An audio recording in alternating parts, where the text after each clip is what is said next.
दिल्ली से बड़ी खबर। बीजेपी कोर ग्रुप की बैठक चल रही है। जेपी नड्डा के घर पर एनडीए की मीटिंग इस वक्त चल रही है। सीट शेयरिंग को लेकर एनडीए की अहम बैठक हो रही है। गृह मंत्री अमित शाह बैठक में शामिल है। विनोद तावड़े, सम्राट चौधरी भी इस मीटिंग में शामिल है। फिलहाल बीजेपी कोर ग्रुप की बैठक चल रही है।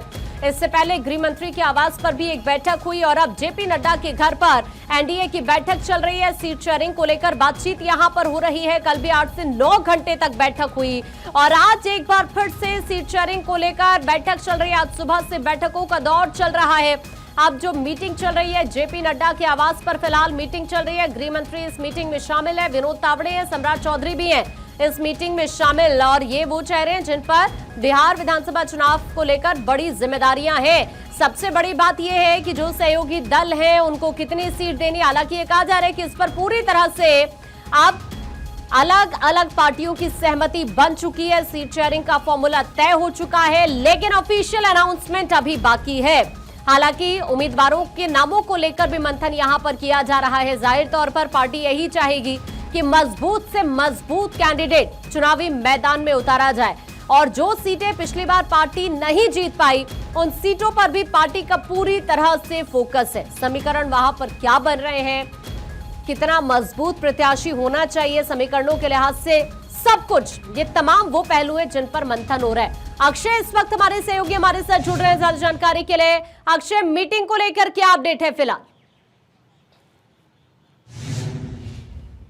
देखिए, बीजेपी कोर ग्रुप की बैठक चल रही है और साफ तौर पर है कि इस बैठक के जरिए जो पैनल तैयार होना है उस पर चर्चा की जा रही है। हालांकि ये कहा जा रहा है कि उपेंद्र कुशवाहा भी इस में पहुंच सकते हैं, उनसे मुलाकात हो सकती है अमित शाह और जेपी नड्डा से, क्योंकि उनको थोड़ी सी सीट शेयरिंग को लेकर के प्रॉब्लम दिखाई दे रही है। उनका मानना है कि उनको कम सीटें दी जा रही हैं, लेकिन फिलहाल अभी बीजेपी कोर ग्रुप की बैठक जारी है और ये कहा जा रहा है कि पैनल तैयार कर लिया जाएगा, क्योंकि आज ही शाम को सीईसी की बैठक भी है और ऐसे में बीजेपी कोई कोर कसर नहीं छोड़ना चाहती है। इसीलिए ताकि पैनल तैयार किया जा सके, उस पर प्रत्याशियों के नामों पर मुहर लगाई जा सके, क्योंकि अब समय कम है।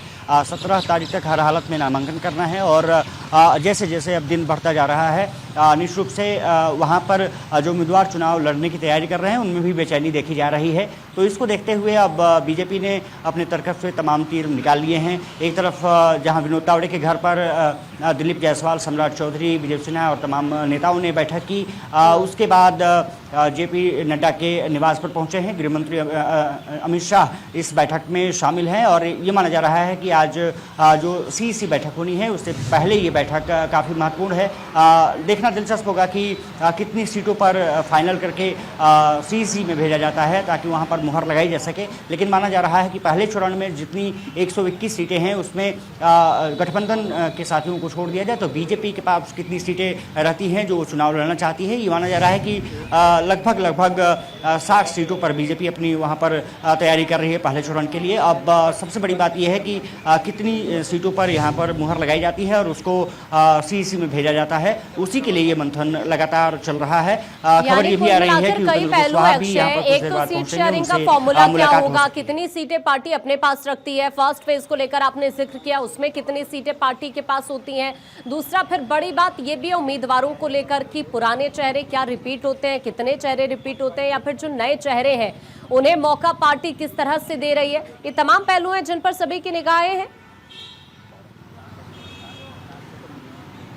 बिल्कुल निगाहें हैं और सबसे बड़ी बात ये रही है कि इस बार क्योंकि हैवीवेट उम्मीदवारों के भी शामिल होने की बात कही जा रही है, ये माना जा रहा है कि कई केंद्रीय मंत्रियों को भी चुनाव लड़ाया जा सकता है। ऐसे में देखना दिलचस्प होगा कि वो कौन कौन चेहरे होते हैं और इसीलिए उन चेहरों की कवायद की जा रही है। कुछ ये पता चल रहा है कि सीईसी के लिए सिंगल नाम भी भेजे जा सकते हैं, हालांकि अभी भी उस पर फैसला नहीं किया जा सका है, लेकिन ये माना जा रहा है कि कुछ सीटें ऐसी होंगी जिस पर सिंगल नाम भी आलाकमान यहाँ पर भेजने जा रहा है। कोर कमेटी की बैठक में इस बात पर भी फैसला किया जा सकता है। दूसरी बात यह है कि जिस तरह से बैठकों का दौर लगातार चला है, जैसा मैंने जिक्र किया कि समय बहुत कम है, ऐसे में ज़रूरी हो जाता है कि जल्द से जल्द इस पैनल को तैयार किया जाए और उसके बाद सीईसी जो शाम को बैठक होनी है जिसमें कि प्रधानमंत्री अध्यक्षता करेंगे, वो माना जा रहा है कि लगभग 3 घंटे तक बैठक चल सकती है और उसमें प्रत्याशियों के नामों पर फाइनल मुहर लगेगी और उसके बाद कहा जा सकता है कि फाइनल मुहर उस पर लग जाएगी।